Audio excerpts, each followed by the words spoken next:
Grayscale pulls Cardano, Hedera, and Polkadot ETF filings. Grayscale withdrew the registration statements for three planned altcoin exchange-traded funds on August 7, 2026, pulling its Cardano, Hedera, and Polkadot spot products in a rapid burst of filings with the U.S. Securities and Exchange Commission. Each withdrawal came through a Form RW, the formal request an issuer files to abandon a registration statement before it takes effect. The filings landed within seconds of one another, which is what turned an otherwise routine paperwork move into a talking point. Grayscale did not stagger the requests across days or explain the timing. It submitted all three at once and moved on. The paperwork behind the reversal, each Form RW asked the SEC to withdraw a registration statement on Form S1 that Grayscale had filed nearly a year earlier. The Cardano Trust ETF registration dated to August 29, 2025. The Polkadot Trust ETF shared that same filing date. The Hedera Trust ETF traced back to September 9, 2025. The grounds Grayscale gave were identical and terse across all three. The sponsor does not intend to proceed with the planned distribution of the trust's shares. That is standard withdrawal language. It signals only that the product will not launch under its current registration.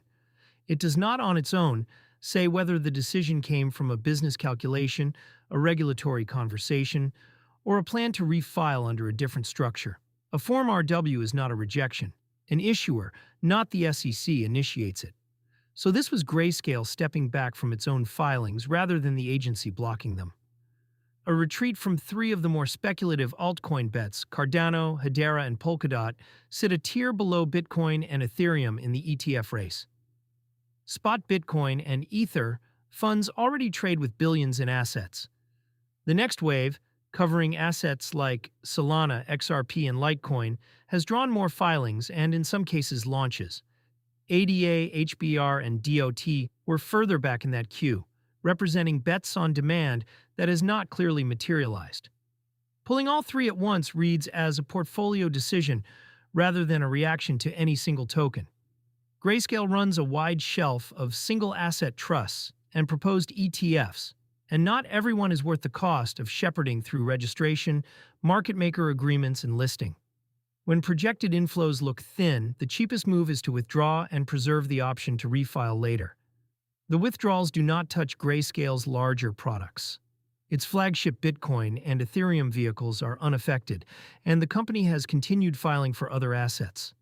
This was a narrow pruning of three specific altcoin lines, not a wholesale exit.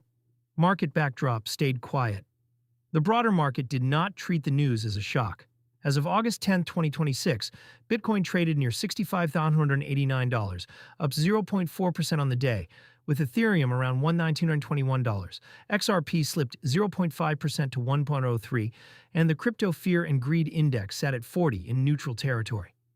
None of the three affected tokens drove a visible market-wide move on the filings, consistent with how far down the priority list these particular products sat. For anyone tracking altcoin ETF access, the practical takeaway is narrow. Regulated, exchange-listed exposure to Cardano, Hedera, and Polkadot through a Grayscale wrapper is off the table for now. Direct holdings, existing trust structures, or products from other issuers remain the routes to those assets. Whether Grayscale refiles under a revised structure or lets these three lapse for good is the open question the Form RW language leaves unanswered. The speed of the withdrawals invites speculation about a regulatory nudge or an internal strategy shift, but the filings themselves support neither reading. Absent a statement from Grayscale, the confirmed facts are limited to what the documents show.